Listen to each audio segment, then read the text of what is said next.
Today on Deception Decoded, if you're one of the millions of Canadians who go online for health information, a caution about checking your sources. A recent survey from the Canadian Medical Association shows 89% of Canadians go online for health information, and 64% of those people, at least occasionally, encounter false or misleading information. In that mix, AI-generated doctors, you heard me right, and AI health influencers, not humans, digital creations giving you health advice about your body, even though they don't even have one. Rooting them out, Timothy Caulfield, professor of law and public health at the University of Alberta, best known for his expertise fighting health misinformation. Hi, Timothy. Hello, good to see you, Carolyn. Okay, so I thought I was pretty good at spotting deepfakes until a couple days ago. You shared some of these examples, and I thought, oh my gosh, I've seen these videos, and I couldn't tell that they weren't real. Set us up for what we're about to see here. Yeah, it's really remarkable. They look incredibly real. And keep in mind, it's only going to get better, right? These images are only going to get more realistic. And studies consistently tell us that we do have an incredibly difficult time, telling real from the fake stuff. We think we can, we can't. In addition to that, we know, again, a very recent study tells us that when AI images are included in content, we're more likely to fall for misinformation. So this is tremendously problematic, especially when you get a sense of how real these images look now. Okay, so as an example, take the Instagram account claiming to be that of a Chicago doctor. He has 1.4 million followers, but he's not a human. This is all AI. Have a look. Take this recipe and you will never set foot in a hospital again. We've known about the power of these ingredients for years, but most American doctors won't tell you because they profit from your sickness. Listen to me. It cleanses the kidneys, boosts your immune system, clears the lungs, detoxifies the stomach, and reduces inflammation throughout your entire body.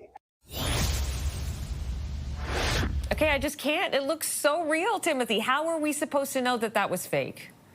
Yeah, and keep in mind, we're looking on probably on a big screen. Imagine you're in a hurry and you're, perhaps you're on the bus or on a train and you look on your phone. It's going to look even more impressive. So, you want to be very, very skeptical of all influencer information about health. I think that's a good general bit of advice. But in addition to that, a lot of these websites are selling stuff, right? So be aware if they're trying to sell some kind of nonsense. Okay, this extends not just from doctors, as this Chicago MD claims to be, to health influencers.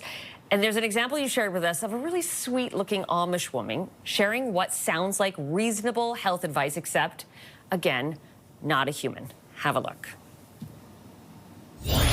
After 30 days of this routine, that gray, stagnant film begins to vanish. Your liver turns back to a vibrant, healthy pink. The bloating disappears, the skin clears, and you wake up feeling light and sharp. I mean, the only off-putting thing there is that I don't want to drink that, but she, again, looks very charming, kind, and real. So how do you out this?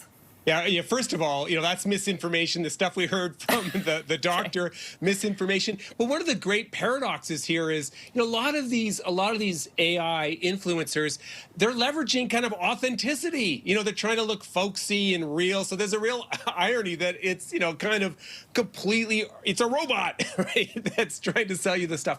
And she's interesting, too, because I believe she's the one that has the link to, Amazon or to services to sell, bogus supplements. So again, be careful when they're commodifying these messages. Okay, I've got to show one more because this blew me away. 2.5 million followers for a Buddhist monk.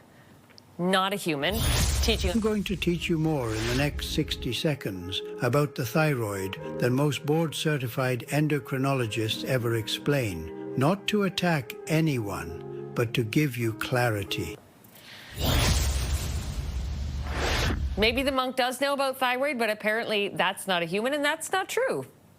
Yeah, thyroid advice from a monk. You know, who would have thought that this is where we would be right now? My wife is a physician. I actually showed that to her. She didn't know that what I was showing, and she was fooled. She was enraged. What's this monk doing talking about thyroid treatments? But again, you know, leveraging authenticity, leveraging a voice that we might be inclined to trust in order to build a brand and sell products. Don't fall for it. Okay, so what is the takeaway here? Is it something as strict as you can't go online for health information? Because we saw the stats, everyone's doing it. Yeah, look, you know, we got to be careful not to be over skeptical. And that same CMA study found that that can be problematic, that all this nonsense is making people skeptical and cynical of all information. Our own research has shown, in fact, we have a study coming out fairly soon, that, you know, when the content is about, you know, defining something, defining a disease or explaining a medical process, it's more likely to be accurate. Be very, very careful when they're actually giving health advice, right? Especially if it's something that is serious and is relevant to you. You know, go see a licensed health professional. So there is good information online. Be skeptical, double check. Don't get important health information from a Buddhist monk. Or the Amish woman. And the tips not to get duped, careful of people selling products. Is that the number one?